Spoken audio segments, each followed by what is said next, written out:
أعوذ بالله من الشيطان الرجيم بسم الله الرحمن الرحيم الحمد لله رب العالمين والصلاة والسلام على أشرف الأنبياء والمرسلين حبيب إله العالمين أبي القاسم المصطفى محمد اللهم صل على محمد وآل محمد وعلى أهل بيته الطيبين الطاهرين المعصومين رب اشرح لي صدري ويسر لي أمري واحلل عقدة من لساني يفقه قولي. We've been speaking for the last two lectures about decision making and giving an Islamic perspective on decision making. Yesterday, I spoke about the faculty that we have within ourselves, which is our free will, to be able to make those decisions, and where that faculty comes from, what the limits are on that, and what it really means for us to have free will. And we spoke in detail, and I probably might have confused you as well, and I want to make sure, I'm going to try to keep enough time at the end before the Masa'ib today to answer questions as well. So if there are specific questions for the lecture, like just clarifications about what I've said, I'll give 5 to 7 minutes at the end, inshallah, if I can arrange it. Today I want to move a step further, because we're talking about decision making. So we want to see what are the things that we need, the kind of general principles that we need to keep in mind with regard to decision making and what Islam has to say about that. So we have our faculty of choice, that's there. Now what do we need in order to make those sound decisions? One of the important factors that's going to go into sound decision making is knowledge. Right, so here also Islam has some very important things to say, specifically about we need to have knowledge of those goals that Islam idealizes. Right, because the whole idea, think about decision making, the process of how you make a decision. You have a choice between certain options, and you're going to choose one of those.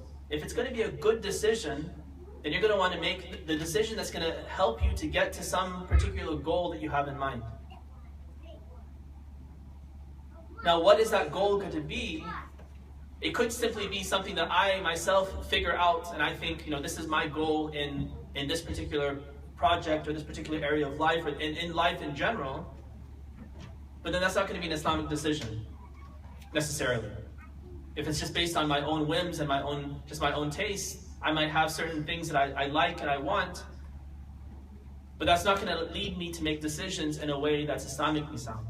So we want to see what are those goals of life that Islam itself offers for us, and has, or maybe phrase it better, that Allah Himself has decided for us. What are the goals that He wants us to live our lives for?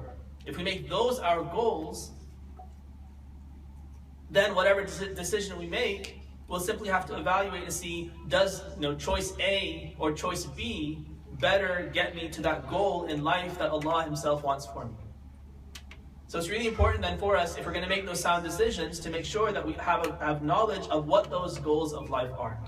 What are the purposes for which Allah has created us? Why does He put us here? What does He want us to get out of these 50, 60, 70 years that He's going to give us, inshallah, if He gives us a full life?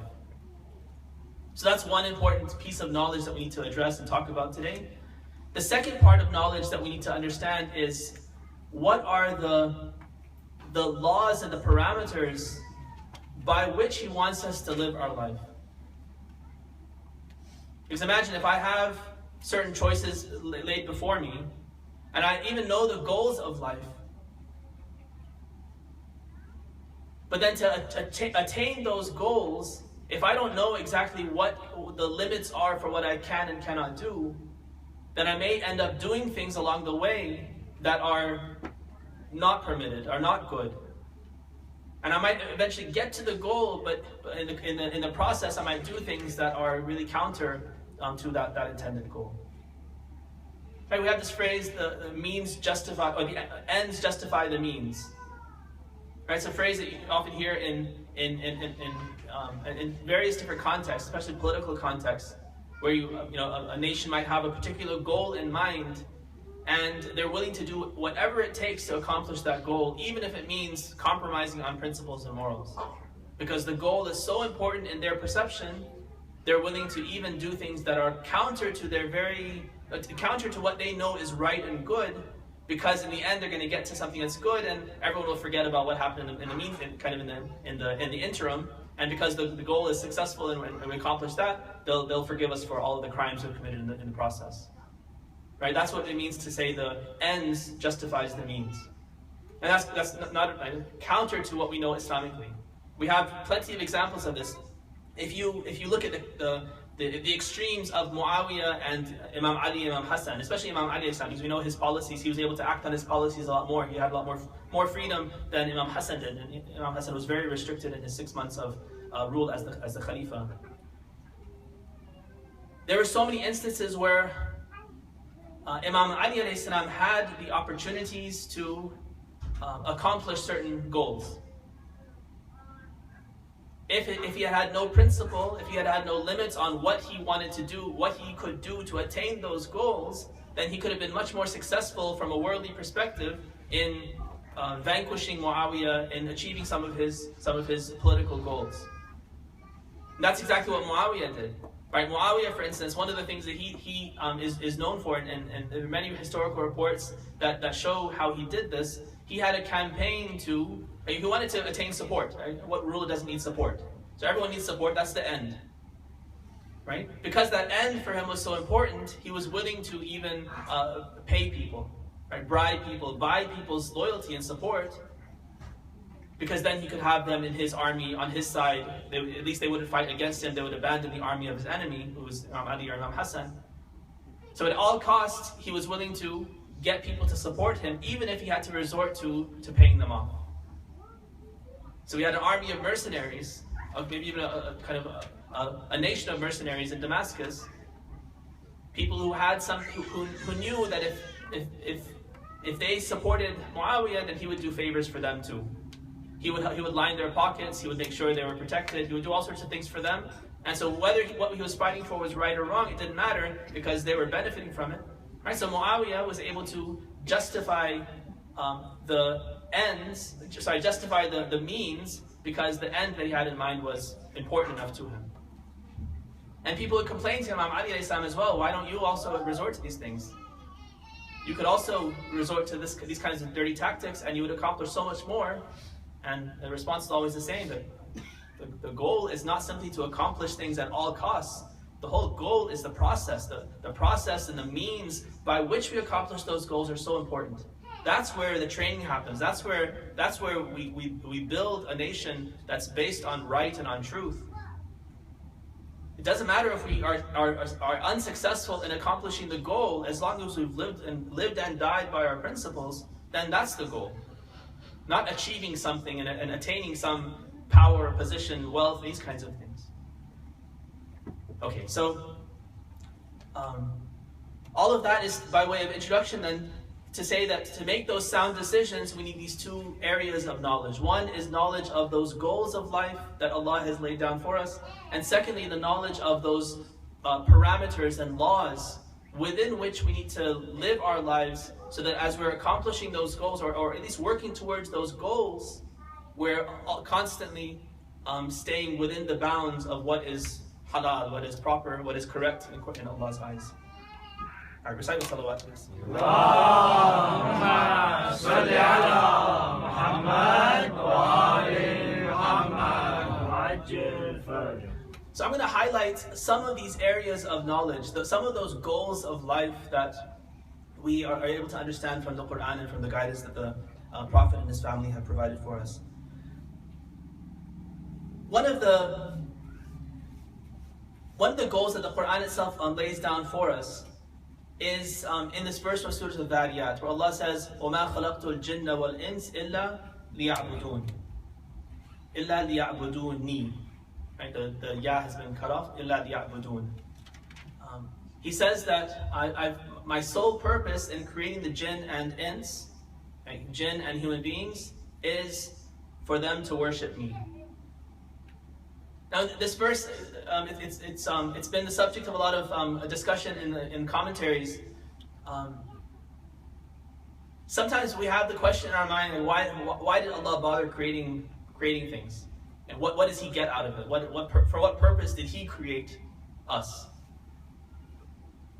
And in reality, we don't know the answer to that.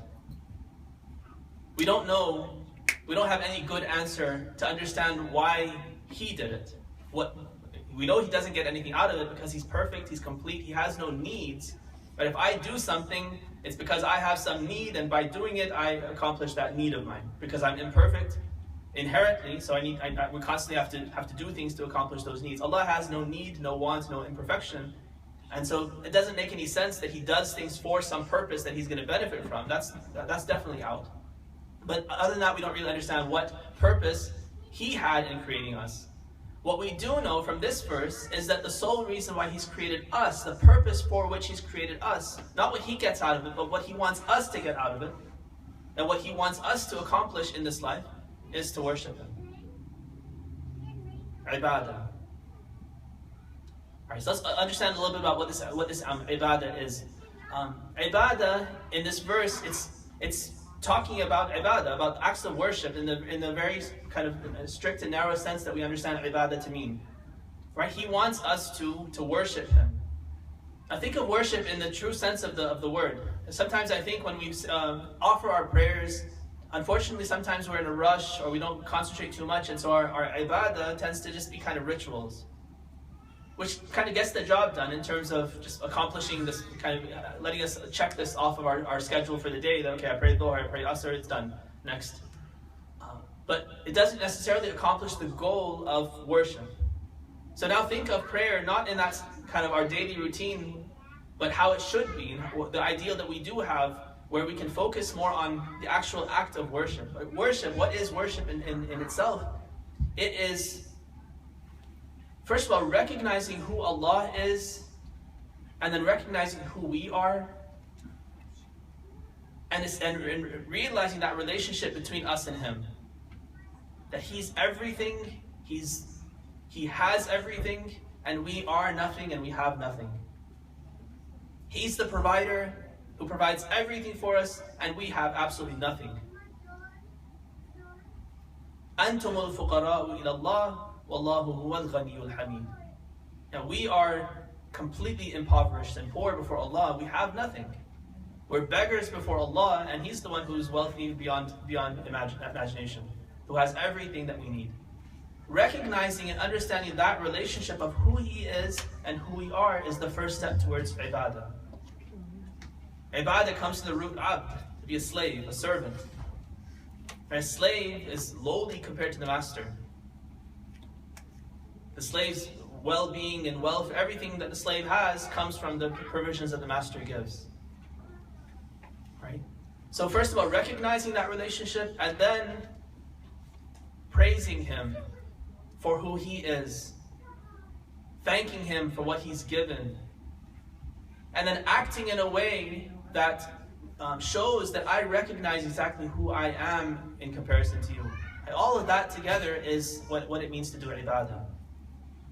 Right? So these acts of worship that we do, prayer and fasting and hajj, these are particular forms that Islam has legislated for us to do this act of ibadah. And this is the purpose for which Allah has said He has created us. Okay, that said though, it's tempting to think that, well, if that's the whole purpose, then what am I doing everything else for? Because there are plenty of things that we're doing in life that are not ibadah. They seem to be pretty necessary, but if Allah is saying the whole purpose that I've created you for is ibadah, then should I just leave off everything else and just pray all day? Then I'll accomplish the goal for which Allah has created me. And that's definitely not the case. To say that something's the most important doesn't necessarily mean that that's the only thing that you have to do, or that you should spend all of your time and energy doing that one thing.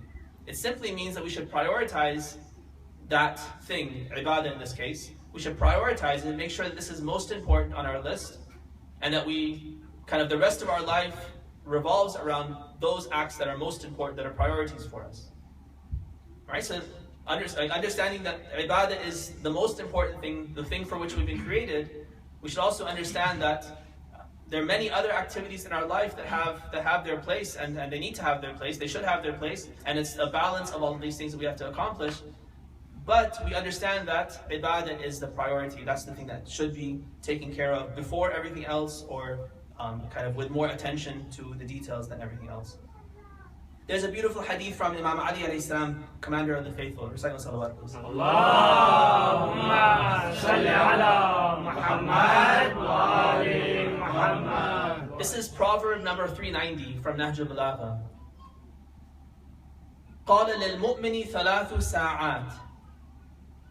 He says that a believer should have 3 segments to his day or her day. Right? Sa'a nowadays means an hour, 60 minutes, but in our Islamic text, sa'a can mean a moment or it can mean a long period of time. It just means time in general, all the different kind of amounts of time you can think of. So there are 3 segments that a believer should have in his daily schedule. فَسَاعَةٌ يُنَاجِي فِيهَا رَبَّهُ. One segment of our day should be devoted to, in his words, speaking intimately with our Lord. Munajat, right? Munajat is kind of whispering with an intimate friend, with a beloved, right? You're not speaking out loud in a boisterous way that you might speak with in public or with other kinds of friends, but someone who you have secrets with, someone who's very close and intimate, the kind of way you whisper to them, that's called munajat. That's the way we're encouraged in many. There's dua where we speak to Allah in loud ways as well, but we also have munajat where we speak in a very soft and whispered way to Him. But he's mentioning that one way of speaking to Allah, but from other ahadith we also understand he means ibadah in general. So one segment of our day should be devoted to ibadah. He mentions that first, again, because it's a priority. It's on the top of our list in terms of our goals and how we should segment our day. وَسَاعَةٌ يَرُمُّ مَعَاشَهُ. A second segment of our day should be devoted to taking care of our livelihood. So our work, whatever that entails in terms of working and earning. So you have a segment of your day devoted to that, of course. It could be earning, it could be shopping, for instance. It could be cooking or cleaning or all the different life activities that go into making our lives and our livelihood work. All of that is included in this. Right? So ibadah was the first one, worship. The second one is all those things that go into the management of our daily life. وَسَاعَةٌ يُخَلِّي بَيْنَ نَفْسِهِ وَبَيْنَ لَذَّتِهَا فِيمَا يَحِلُّ وَيَجْمُلُ. He says the third segment of our life that we should have programmed into our daily schedule is time for kind of free time, literally. Free time to allow ourselves to do those things that we find enjoyable, as long as they are halal and good. Sisters, I hear some conversation in the back. It's distracting to me, and I'm sure it's even more distracting to the other sisters who are listening. Please, if you can, I know there's a separate room. If there's a problem, then you can go in the separate room. But please respect everyone who's listening to the lecture. Recite salawat, please. Allahumma salli ala Muhammad wa ali Muhammad. So he divides up the day like that in 3 segments. They don't have to be equal segments. It's not a third of our waking hours have to be all these 3 things. It doesn't have to be equal. It's simply these are the 3 segments of our day that should be there. Certainly like the pleasurable, the entertainment part that he mentions last, we don't want to have that equal to our working hours. And usually our praying hours, our worship hours are not going to be nearly as long as our working hours. Right? So it's not about, it doesn't have to be equal segments of our day to accomplish the goals that he's laying out. It's simply that we have to program these 3 things. On a daily basis, we should have these things programmed into our lives. And that's really important. And then he ends, he says, وَلَيْسَ لِلْعَاقِلِ أَن يَكُونَ شَاخِصًا إِلَّا فِي ثَلَاثٍ مَرَمَّةٍ لِمَعَاشٍ أَوْ خُطْوَةٍ فِي مَعَادٍ أَوْ لَذَّةٍ فِي غَيْرِ مُحَرَّمٍ. He says any rational person, knowing this, knowing what I've just said, that these are the 3 segments of your life, he says that no rational person should ever kind of proceed from his house, go out, except for 3 purposes. Right? And whenever you leave your house, whenever you kind of have any sort of intention to do anything, it should fit into one of these 3 categories. The first, he says, it should either be for attaining your livelihood, managing your livelihood, or for to do something that's going to benefit you on the Day of Judgment. That's going to be ibadah and those kinds of things that are going to take care of that. So the first part is dunya, the proper dunyawi things that we need to do to make sure that we have a livelihood. The second is our ukhrawi things that we want to do to make sure our afterlife is set. أو لذة في غير محرم, or pleasurable things as long as they're not haram. Right, so this is the kind of the upshot, the consequence of those three segments of our life, that all of our activities should fit into one of these three categories. Yeah? Alright, so that's then speaking to the idea that one of the areas, one of the goals for which Allah has created us is to worship Him, but then understanding that worship fits within a balance in our lives where we divide up our time into these three major areas. He doesn't mention sleep. Of course, sleep is also there. That's not included here. Some other hadith divide into 4 times, and then the fourth one is sleep. That's understood. The 3 times he's mentioning here are for our waking hours. All right. Worship is not... I don't want to speak too much more about this because I'm going to get on to the other things, but worship can also entail other things. Like we have prayer, for instance, and dua and munajat, these kinds of things which are worship of Allah. Showing gratitude to Him is also very important. Right? I mentioned it in passing in the course of speaking about ibadah as well. But showing gratitude is extremely important. Praising Him for who He is. Right? That's best done with the help of the infallibles. One of the things as Shia that we should recognize, there are many blessings that we should recognize as Shia. Sometimes we might take them for granted or not even realize that we have these blessings, but inshallah you are either aware of them or you're now going to be aware of them. Is that we have an incredible literature of du'as by virtue of the Imam's presence. The du'as that we have from the Prophet in that time, for whatever reason, his du'as are very simple, relatively terse, relatively short. So if you ever go to a Sunni gathering or hear their du'as, you'll find that their du'as are mainly just the du'as that we have from the Quran, or simple du'as that we have from the Prophet. But never will you find something like Du'a Kumail, like Sahifa Sajadiyah, like the Munajat of Imam Ali alayhi salam, like Du'a Arafah, Ziyarat Ashura, and all these different, this whole literature that we have. Like, you know Mafatihul Jinan? Mafatihul Jinan is just a little collection, it's like a little sampling of the kinds of literature that we have in du'as. It's a very good sampling, a very good kind of compilation of those things, but just realize that's not everything. That's a kind of a boiled down version of volumes of du'as that we have from the Ahlul Bayt.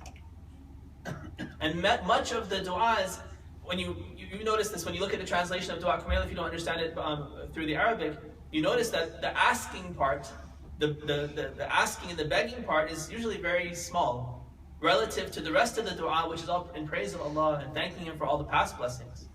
That's one of the adab, one of the etiquettes that they teach us, how to ask Allah, how to approach Him by first. And then we do the same thing with each other. If I want something from you, I'm not going to come and say, here's what I want. Right? We don't treat each other like that. We'll say, hi, how are you doing? And we'll meet each other and all this stuff, and lots of different kinds of preparatory sort of actions and speech that goes on, food and all these different things will happen to kind of prepare the grounds for me to then say, by the way, this is what I wanted from you, right? So with Allah also we have the same etiquette. We should have the same etiquette, and the Ahlul Bayt, they teach us this, that this is the way we should speak to Him as well. So when they praise Him in a way that's fitting, that befits Him. If we're to praise Him, then sometimes we're at loss for words.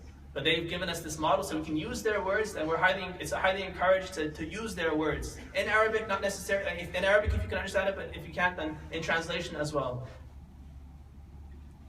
There's one story from the time of Musa alayhi salam, where he's speaking with Allah, he's Kalimullah, he's speaking with Allah. Allah tells him, Musa, I want you to praise me, I want you to thank me, I want you to thank me as I deserve to be thanked. And Musa breaks down crying. He immediately realizes this is a hopeless task. So he turns to Allah and says, you've given me an impossible task. How am I supposed to thank you the way you're supposed to be thanked? There's no way that I can thank you for the way you're supposed to be thanked.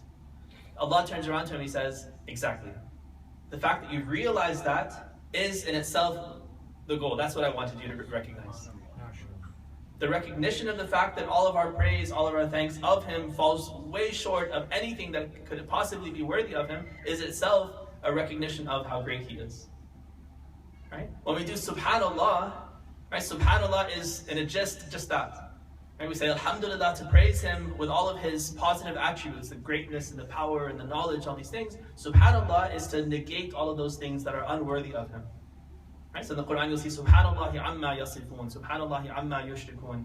He's far above all of these things that people attribute to Him, the way they compare Him to things and attribute partners to Him, these kinds of things.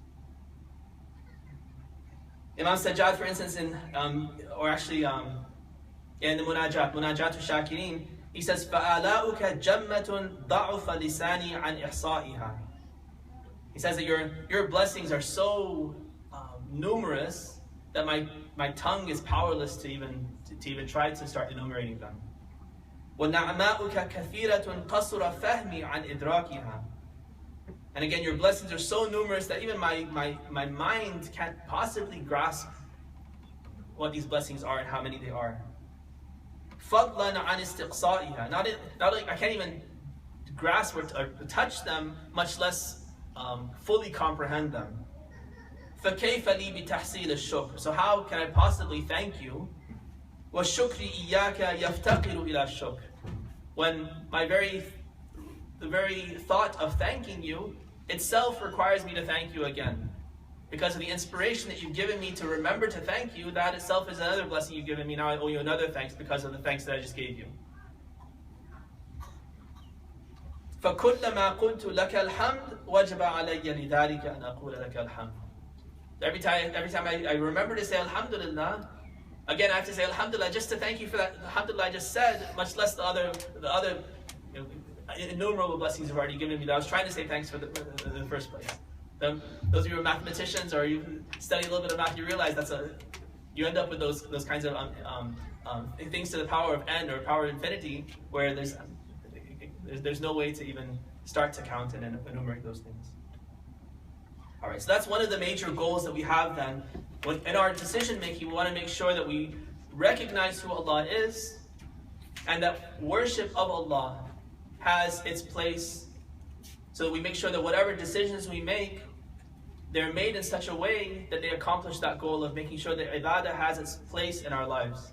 Either the decision directly affects ibadah and it's a decision that's going to end up being ibadah, or at least it should be a decision that's compatible with ibadah. Right? We'll come to this when we talk about, for instance, career choices. Right? Sometimes people have careers which are so demanding on their time that they have to compromise on ibadah and say, I can't pray properly because of my work. I can't do Hajj because of my work schedule. I can't take vacations. I can't attend the center and do community activities because I'm too busy at work. Right? If that's the case, and that kind of work that's the wrong kind of work for a practicing Muslim to be in. Right? Because it's a life decision that you've made that's in interference with and contradiction to this goal of being someone who is worshiping Allah and has ibadah as a priority in his life. Right, so we'll talk more about that inshallah as we get into those specifics of those hard decisions of life. Some other goals that Allah has laid down for us. One is establishing justice. Right, establishing justice. The verse in the Quran, for instance, says that one of the reasons why He's created us and He sent down these messengers and books is لِيَقُومَ النَّاسُ بِالْقِسْطِ, so that we establish justice. And this is a goal that He set down for us. Right? And justice happens on so many different levels. Justice can be social justice, to make sure that in society, the rules that society works by are fair.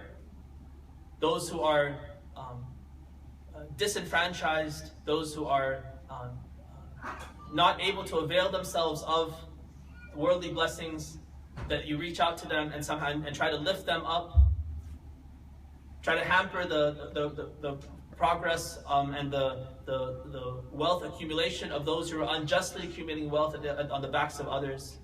So make sure to try, at least as an ideal, to level the playing field, so that people can benefit from those things that they need to prosper in life. So social justice is one of the things that we should be striving for as Muslims. That's a goal that we want to keep in mind as we're making our decisions.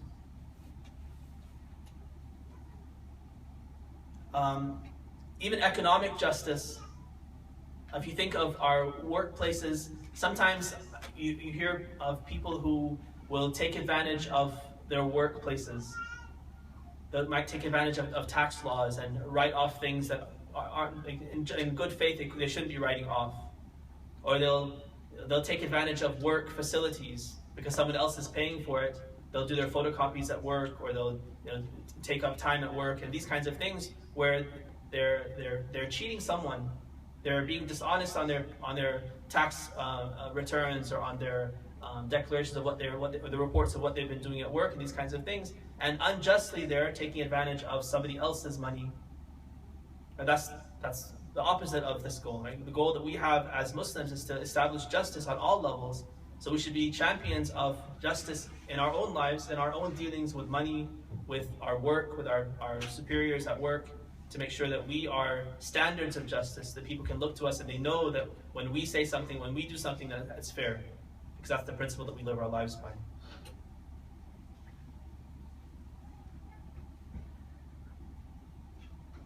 Another goal that's there that I think anyone would recognize is to be happy. Right? Happiness is a goal, even an Islamic goal, that we want to keep in mind as we're making decisions.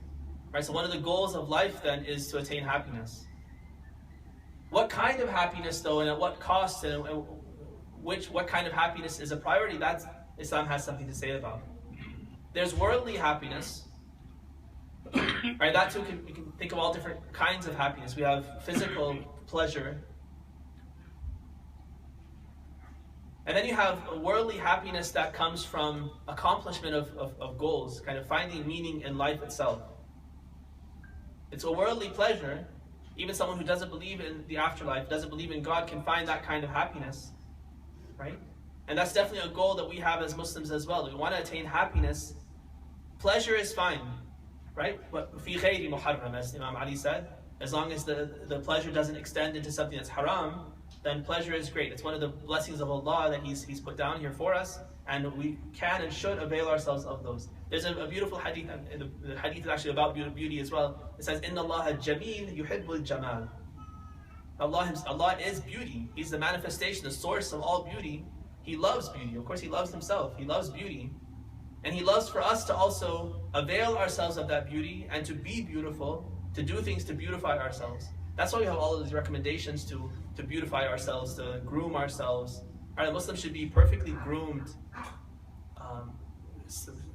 in terms of how they dress, how they do their hair, how they manage their affairs, how their houses look, how their appearance should be always the best. That's why we have so much encouragement for خُذُوا زِينَتَكُمْ عِنْدَ كُلِّ مَسْجِدٍ. Whenever you pray, right, adorn yourselves. Wear your best clothes for prayer. Don't dress down for prayer. You're all dressed up for work. You have your suits and ties at work. You come home, you throw everything off. You get into your, I don't know, whatever you wear at home, your bunions and your sweatpants, these kinds of things, and then, okay, now I'll pray. Right? That's a wrong priority that we have there. We're dressing up for the outside world, and when it comes to Allah, then we're dressing down. It should be just the opposite. خُذُوا زِينَتَكُمْ عِنْدَ كُلِّ مَسْجِدٍ. Dress in your best clothes for prayer. You can also dress in your best outside. Right? That's the practical way of doing it. Just dress up, period. As soon as you get up for the day, dress up, go to work, dress up for prayer, dress up for the masjid. Right? Be in good clothes all the time. Always maintain your appearance, and make yourself beautiful with ether and perfume and these kinds of things. Groom yourself so that you look your best. So that's a kind of pleasure then that Allah wants us to avail ourselves of. He Himself, He enjoys seeing us benefit from this kind of blessing. But there's happiness that's physical, and we should put that in its own place. That's good as long as it's within the bounds of what's halal. But then there's pleasure that we get, and there's happiness that we get from meaning, which is much greater than the happiness we get from pleasure, from physical kind of pleasures. Right? So think, for instance, of the feeling of happiness you have when you accomplish an important goal. You have a task, you have some sort of a goal that you set in mind, and when you accomplish that, then think of the pleasure that you have when you accomplish that, especially if it's a noble goal. Right? So that kind of pleasure is there as well, and that's certainly a higher pleasure, a better pleasure, a more satisfying pleasure as well. Not usually as immediate of a pleasure. Usually there's a lot more work that goes into it. It's a lot longer road before you attain that pleasure. but there's still pleasure in it. Greater than all that, though, is the pleasure of the hereafter. The pleasure of the hereafter, we have so many verses in the Quran that speak about the pleasures that are there for those who make the right choices and make the right decisions here in this world. So we want to avail ourselves of those. There's a very long road to those. We're not going to taste those until after death and after judgment. But those are the ultimate goals and the goals that we should prefer and try to prioritize. Sometimes what happens is you have to make choices that are going to compromise on immediate pleasure. You might endure immediate pain. But the long-term result is either meaningful pleasure in this world or that reward in the hereafter. And we have to make those choices sometimes, and we should be willing to do that because, of course, we're after happiness, but which happiness? Temporary, fleeting happiness of this world or the permanent, everlasting happiness of the hereafter? So if it comes to it where we have to choose one or the other, we should always choose the latter, the everlasting one over the fleeting one. Allah says, for instance, in Surah Al-Isra, من كان يريد العاجلة عجلنا له فيها ما نشاء لمن نريد ثم جعلنا له جهنم يصلاها مذموما مدحورا. Anybody who wants immediate pleasure, the pleasure of this world, and that's his goal, we'll give it to him. Not necessarily, so we'll give whatever we want to whomever we wish, however much we want. If your intention is immediate pleasure, he'll give it to you in some part. Like, this guy says, maybe I'll give it to you, maybe I'll give some of it to you when I feel like it. That's the way he treats us when we have our goals set very kind of very low. Our sights are set very low.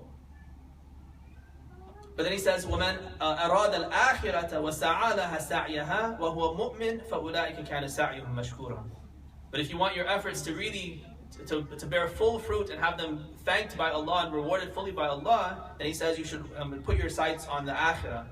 If your sights are on the akhirah and that's what you want, and you work hard for it and you have the belief to back it up, then those people, their efforts will be thanked fully by Allah and that reward will be there. Alright, so what have we done so far? We've talked about the importance of having knowledge of goals in order to make sure that our decisions are right and our decisions that we're going to make are going to be in keeping with those goals. We also want to talk a little bit about the parameters that we want to look at. We want to make sure that our decisions and the process to accomplish those goals is all within the bounds of Islamic law as well. Let me end here, and I'll speak about that more inshallah tomorrow. Carry it over so that we don't go over on time. Let me stop here for a few minutes and entertain any questions on today's or yesterday's lecture, and then inshallah we'll transition from that into the musibah. Recite the salawat. Allahumma salli ala Muhammad wa ali Muhammad. So just a few minutes. Sisters or brothers, if you have questions with regard to yesterday's lecture, I know there are some difficult things that I said yesterday as well, or today's lecture. Yes, go ahead. I'll repeat the question. Regarding dressing up or dressing down, it could be a cultural thing, but again, back home in India, we've been told to especially dress down. In fact, if possible, wear the same clothes until the 13th of Muharram.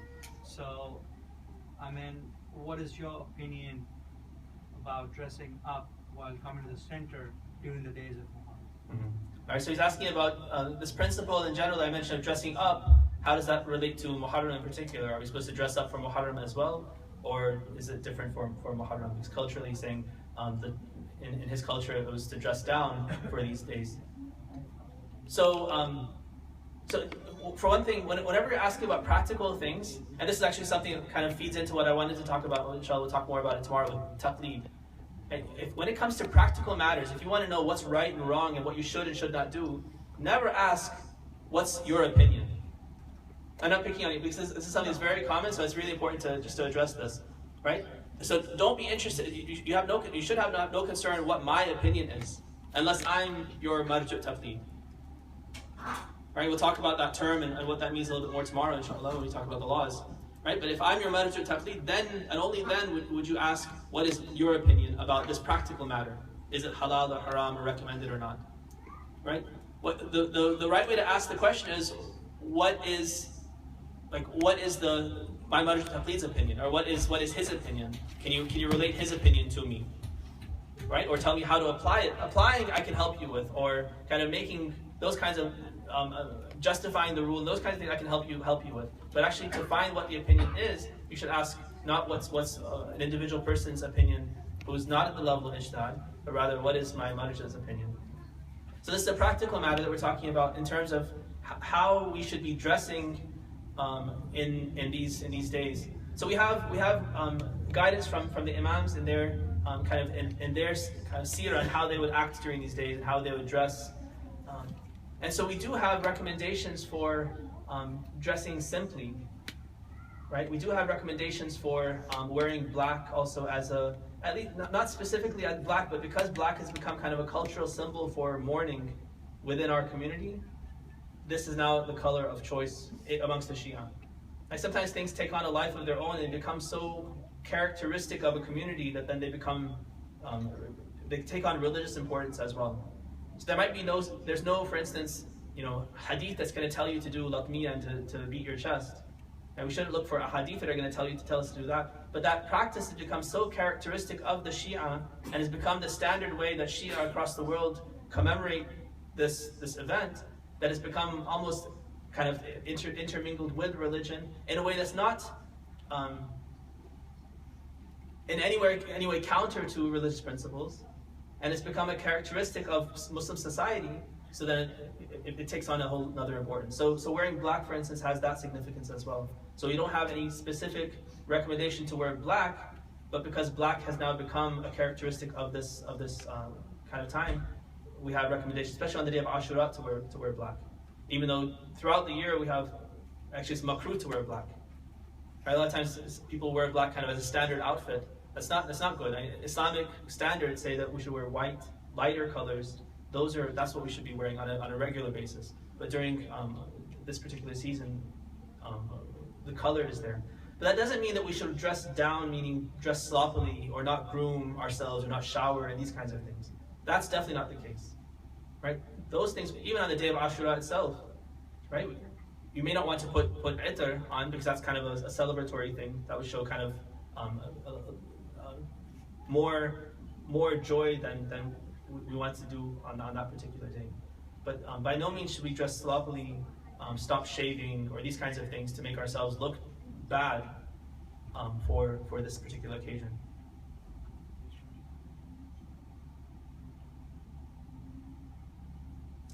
Any other questions? So like, what's the main purpose of doing month? Let's so for these questions, if we can just stick to the topic of the lecture, that's a very important question. But maybe we'll have another opportunity to deal with kind of general questions. But right now, I'm really interested in just clarifying any confusion that came of this lecture or the past two lectures I've given you. I don't want you to come away with the lectures with any confusion. You had mentioned career choices. Yeah. Are there any that you recommend to avoid?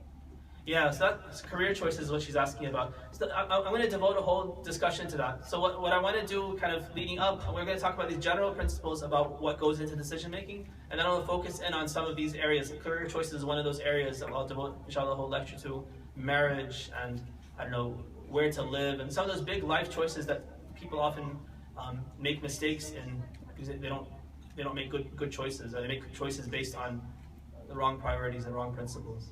We'll talk about that, inshallah, in more detail later.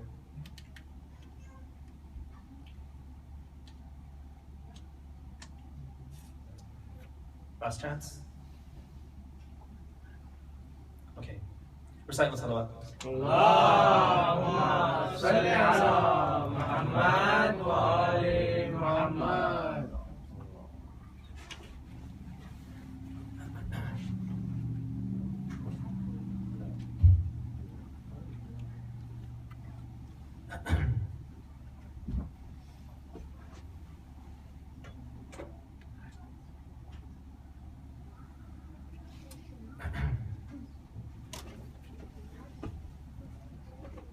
Okay, so like, Allahumma salli ala Muhammad wa ali Muhammad. tonight I'd like to share with you the story of Hani bin Urwa. So Hani was not part of the He was not on the battlefield with Imam Hussein. He was one of the people who would have been there by his side, who had lived his life in support of the Ahlul Bayt, in support of Imam Ali, Imam Hassan, and he would have been there in support of Imam Hussein, but he didn't live long enough. Hani bin Urwa was the person with whom Muslim bin Aqil stayed after Ibn Ziyad arrived. He was a prominent personality among the Shia of Kufa and belonged to the clan of Murad from the tribe of Madhij. According to one report, Hani bin Urwa and his father had been alive during the time of the Prophet and were considered to be among his companions. Hani was an unfailing supporter of Imam Ali and fought next to him in all three of his wars. At the time of his martyrdom, he was 89 years of age, and some say 90-something. It is said that Hani enjoyed a high social status and had 4,000 mounted soldiers and 8,000 foot soldiers under his command. He was a leader of one of the biggest tribes of Kufa and one of the most respected people of Kufa. If you had Hani's support, if he was your ally, you had 12,000 men under your command. Hani had been instrumental in rallying support for Imam al-Hussein in Kufa. He allowed Muslim ibn Aqil to use his house as his headquarters and supported him faithfully. For this, Hani was arrested by Ibn Ziyad and imprisoned when he refused to hand over Muslim bin Aqil. Ibn Ziyad ordered Hani to be bound and dragged to the marketplace to be executed. He repeatedly cried out, "O tribe of Madhij!" But then seeing no one answering him, he said, "But it seems I have no Madhij today. Why does Madhij not come to my aid?" When he saw that no one would aid him, he forced his hands free from his bonds. He desperately looked around asking, "Is there not a stick or a knife or a stone or a bone anywhere for a man to use to defend himself?" The guards pounced on him and bound him again. The executioner, Rashid, a Turkish slave of Ibn Ziyad, ordered Hanit to extend his neck for the execution. Hanit retorted, "By God, I shall not give it so easily, and I shall not aid you in my own execution." Rashid struck at Hanit's head. Hanit cried out as he fell to the ground, "To Allah is the final return. O Allah, to your mercy and pleasure do I return." Two men tied the headless bodies of Muslim ibn Aqil and Hanit bin Urwa behind their horses with ropes and dragged them through the streets of Kufa to make an example of them. The tribe of Madhij, after learning about the fate of Hanit bin Urwa and Muslim bin Aqil, mounted their horses and fought with these two men until they reclaimed the two corpses. Then they washed and shrouded and buried the bodies. A poet recites the following verses about Muslim and Hanit. "If you do not know what death is, then look at Hanit and Ibn Aqil in the marketplace. Look at a hero whose face the sword has covered with wounds, and at another who fell from a lofty place. You see a corpse whose color death has changed, and a spattering of blood which has flown abundantly.